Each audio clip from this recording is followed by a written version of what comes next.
Hi, my beautiful people. How are you doing? I hope that you've had an amazing week. It's been a hectic week for me, literally. You know, just work back to back, back to back. A friend of mine called me, and I was just like, oh, I've just been really busy. I've been feeling quite feverish and stuff. I was like, I don't even have the time to fall ill because I have a lot of things to do.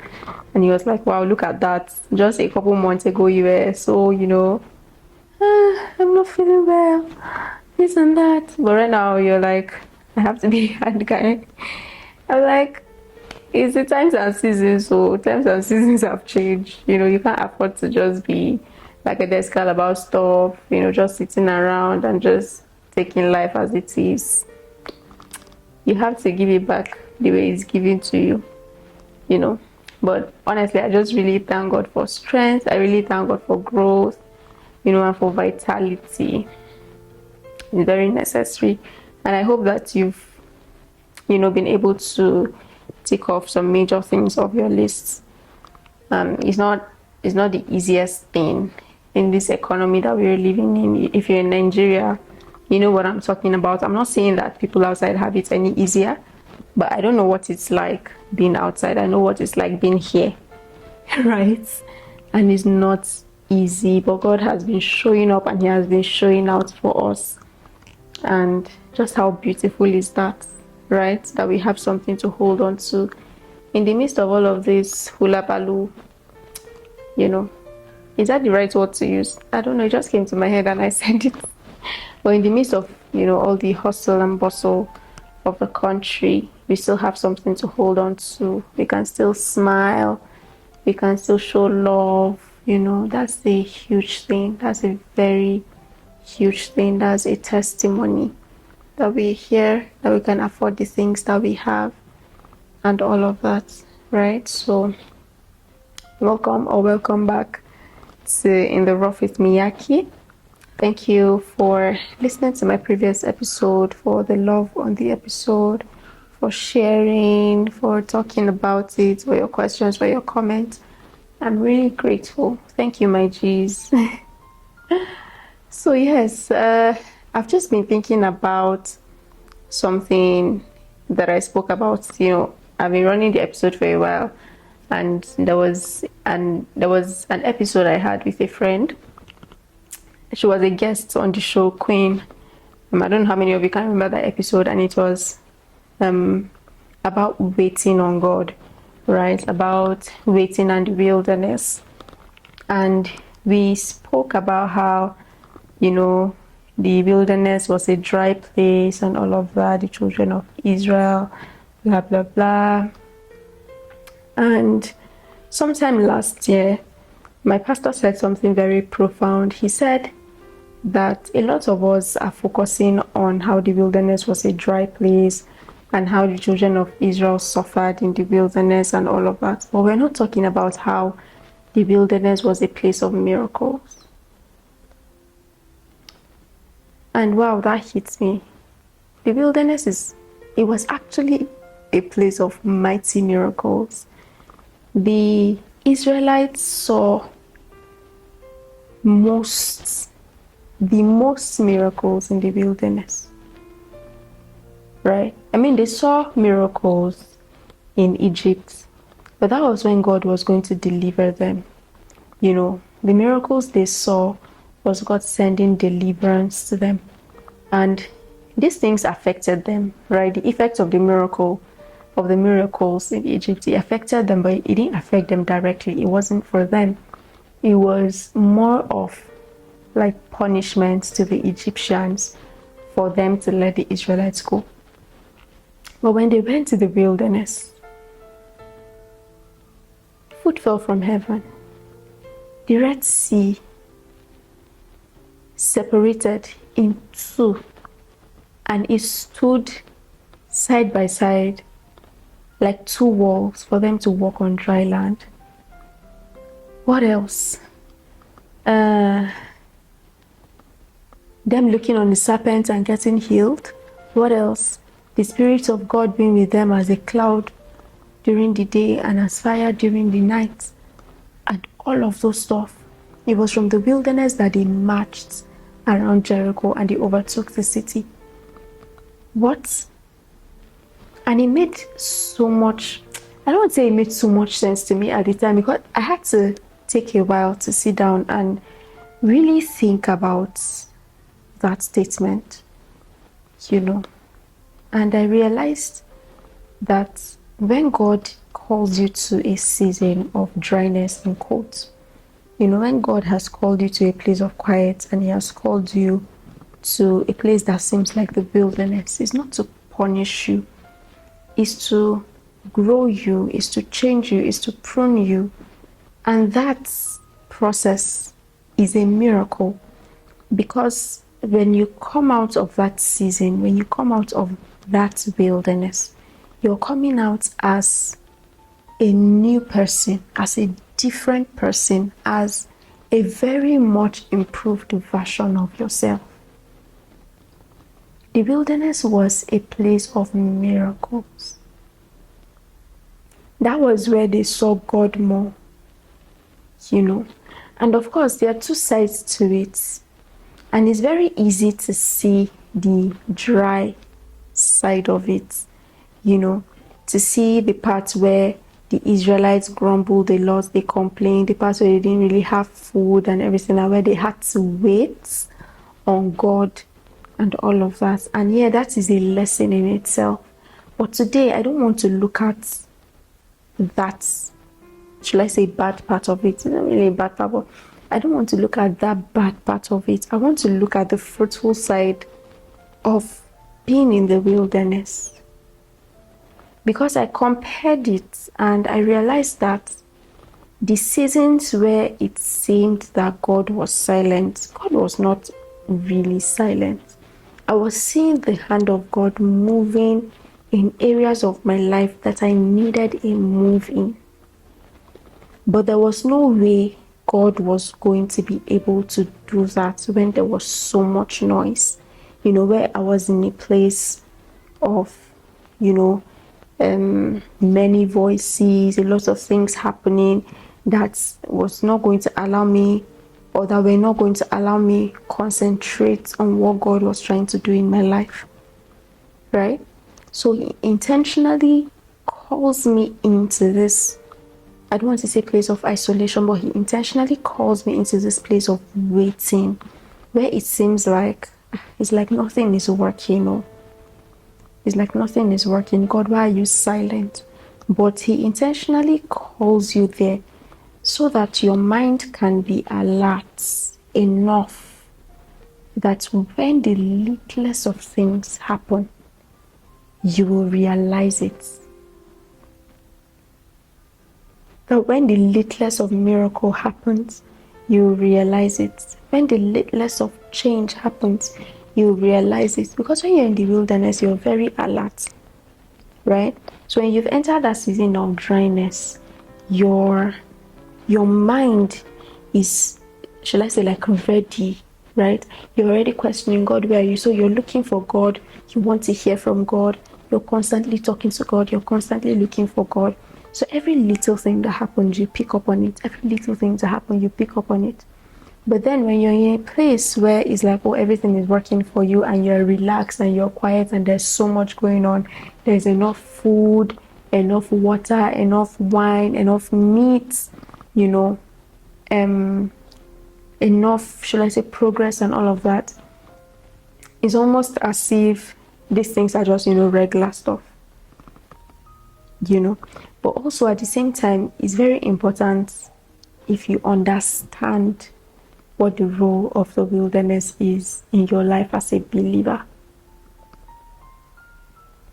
Because now more than ever, I truly believe that there is no season that is as important in the life of a believer as the season of dryness.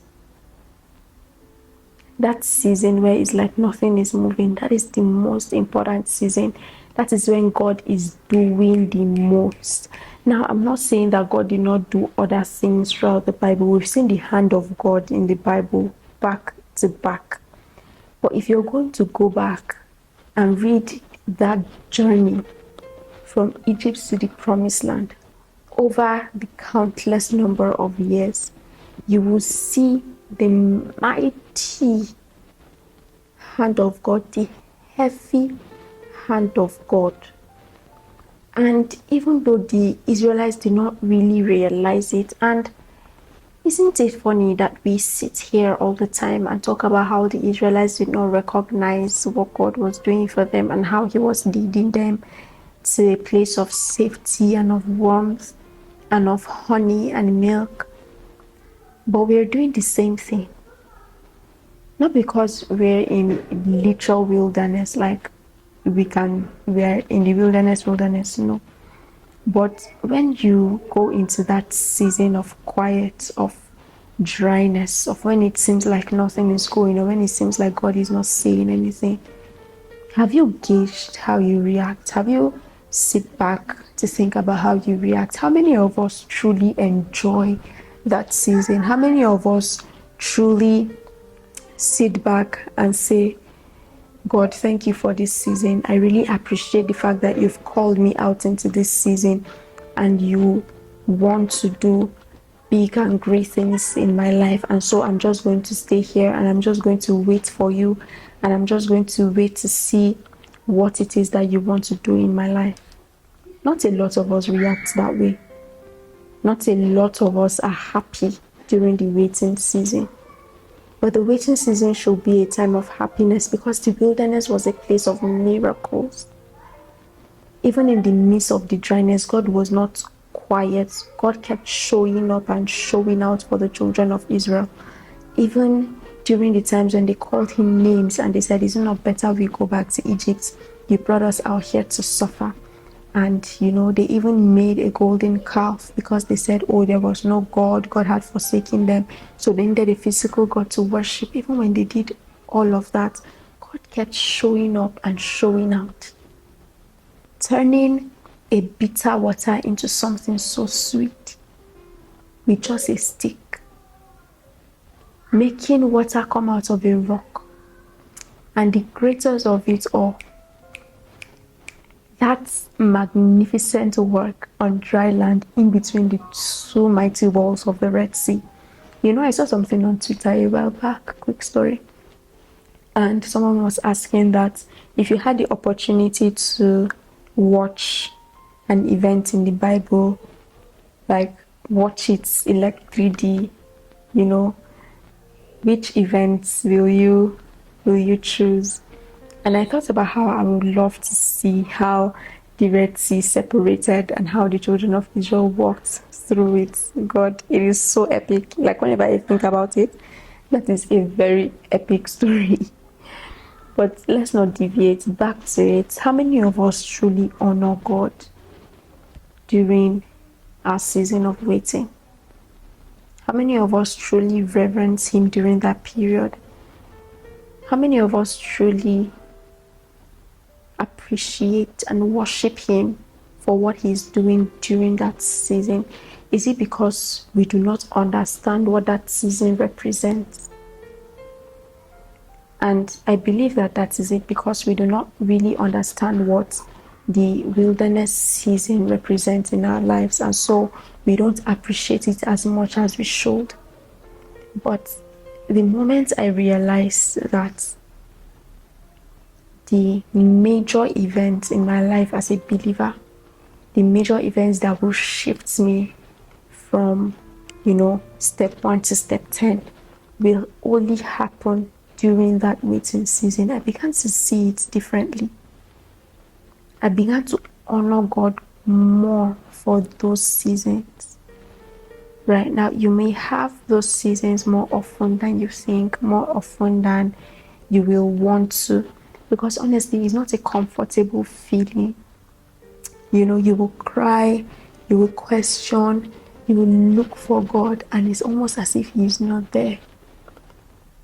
But what is happening behind the scenes is far more than you can ever imagine for yourself. And is that why, as believers, there is so much that we've not been able to tap into.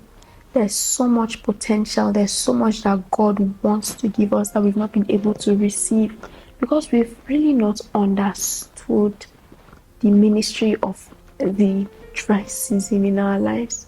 We've not understood it, and so our posture during that season is not right. Our posture during that season is a posture of doubt, is a posture of unbelief. Some people might even backslide, during that season because they'll feel like God is not there. And so once that happens, it's like you've gone from 0.5 back to 0.0. And then you might find yourself having to, just scrap around for the things that you can get, for the things that are left, and then wait until you can. Is that why we have not really enjoyed our true and full potential as children of God? Because we have not understood that season. And while I'm talking, I'm just, picturing and relating what I'm saying with the children of Israel and how they had to spend a longer amount of time in the wilderness than they actually did because of all the times that they did not honor God, and all the times that they did not understand God's heart for them in the wilderness. If they had known, if only they had known what that season represented, maybe, just maybe, they wouldn't have had to spend so much time in the wilderness.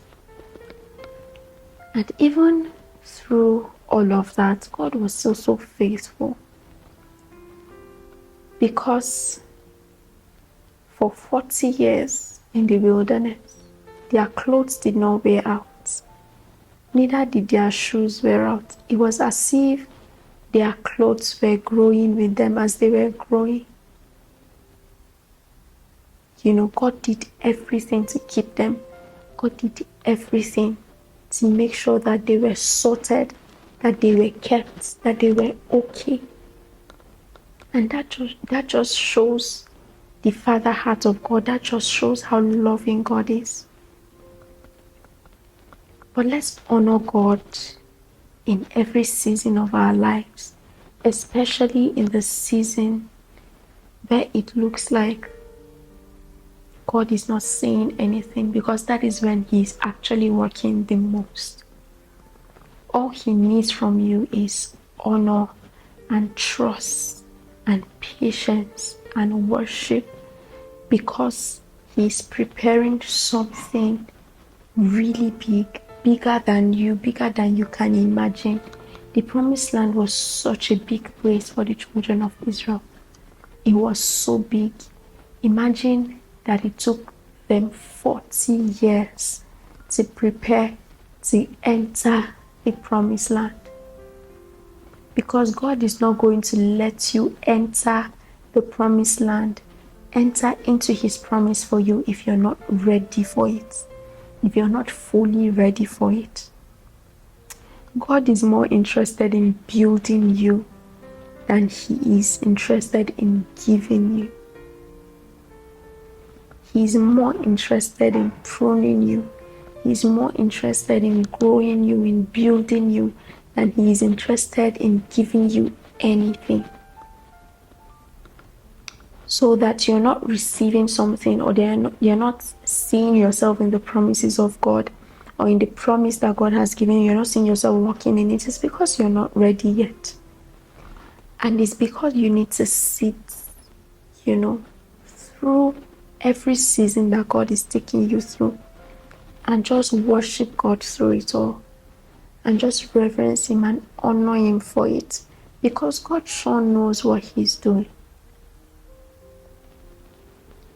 Sometimes I wish that there are things that I understand now, that I know now, that I knew before.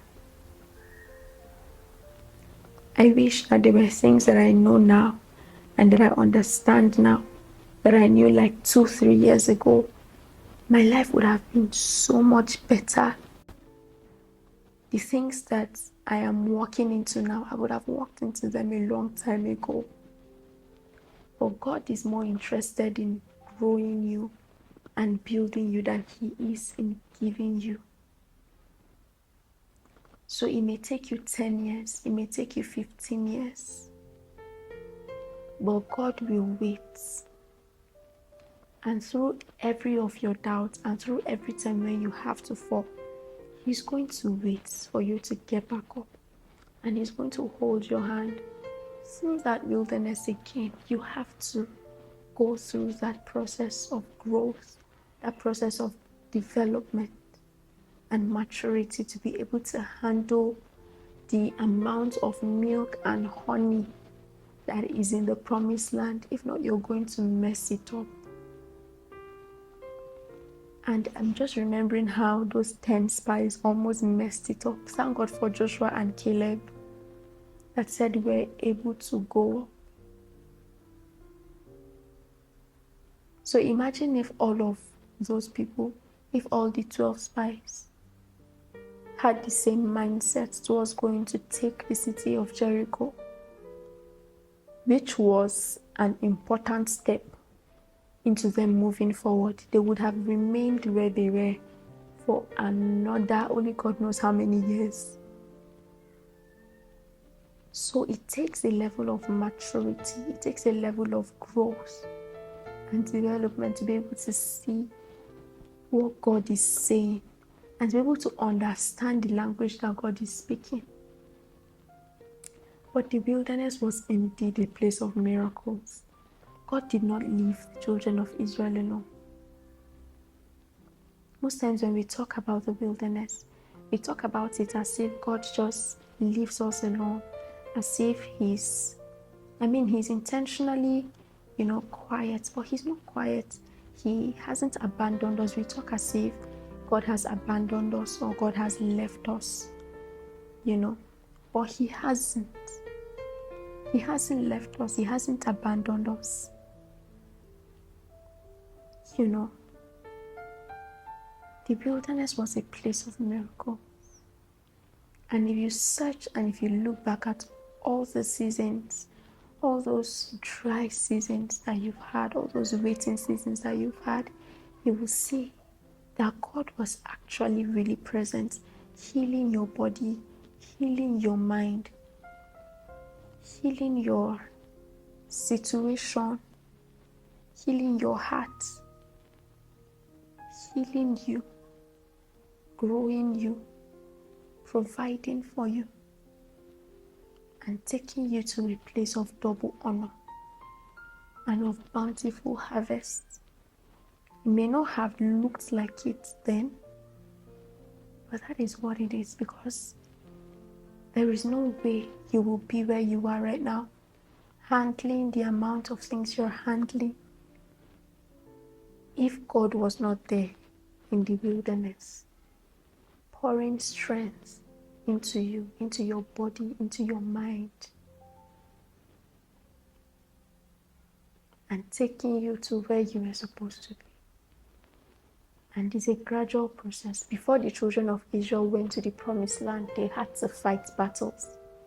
They had to conquer cities. They had to overcome obstacles gradually, step by step. And it's because God was interested in growing them and in maturing them to be ready for the promised land. So I want to implore you today to accept the dry season you are in. This season where it seems like there is no plenty. When it looks like God is silent, embrace it and let it be a season of worship for you. Honor God in this season. Let Him know that your heart is an altar for Him in this season. Let Him know that He can dwell, comfortably within you, even in this season, not only when things are rosy. And I promise you that you will so evidently see the hand of God.